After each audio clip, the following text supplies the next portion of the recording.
Okay, tengok. Ni. Yang ni. Cuba korang teka saya umur berapa.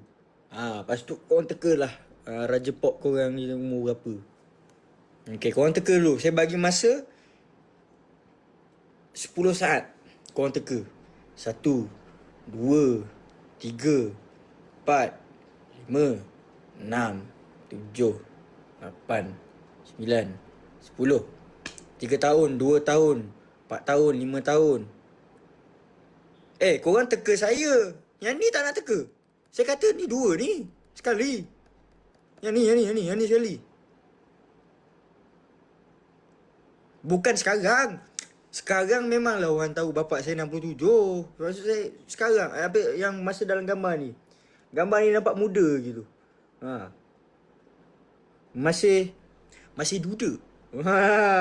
Masa ni dia masih duda. Masih duda. Cuba teka. Zaki 3 tahun, DJ A 20 tahun. Wey! Kalau dia 20 tahun, aku sekarang ni bukan 20 tahun dah. Paling-paling 40 tahun dah sekarang. Agak-agak lah 20 tahun. Kalau dia kahwin umur 20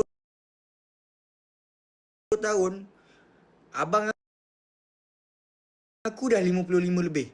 Aku dah 40 lebih dah. Okay. Jawapan dia, korang nak dengar tak jawapan saya? Okay. Dalam kiraan 5. 5, 4, 3, 2, 1. Saya pun tak tahu. Tak tahu. Aku tak tahu. Aku mana tahu. Saya sendiri pun tak tahu saya umur berapa.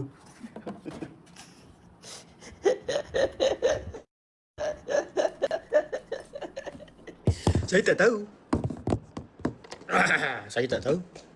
Tapi saya boleh bagi agak-agak tau. Gambar tu umur saya dalam umur 4 tahun. Okay. Bapak saya dalam umur muka dia masa tu nampak sihat. So dalam 50 lebih lah. Dalam 50 lebih. Sebab muka dia time 40-an, dia tak berapa sihat. Jadi kita boleh nampak muka sihat dan tak sihat. Masa saya betul-betul baby tu, muka dia tak sihat sangat. Zaman-zaman seniman menangis tu tak sihat sangat muka. Tapi yang dalam gambar ni muka dia nampak sihat. Jadi muka dia sihat dalam persekitaran 50-an. Jadi bermaksudnya saya ketika itu 4 ataupun 5 tahun, bapak saya dalam 52 ataupun 53. Tapi dia umur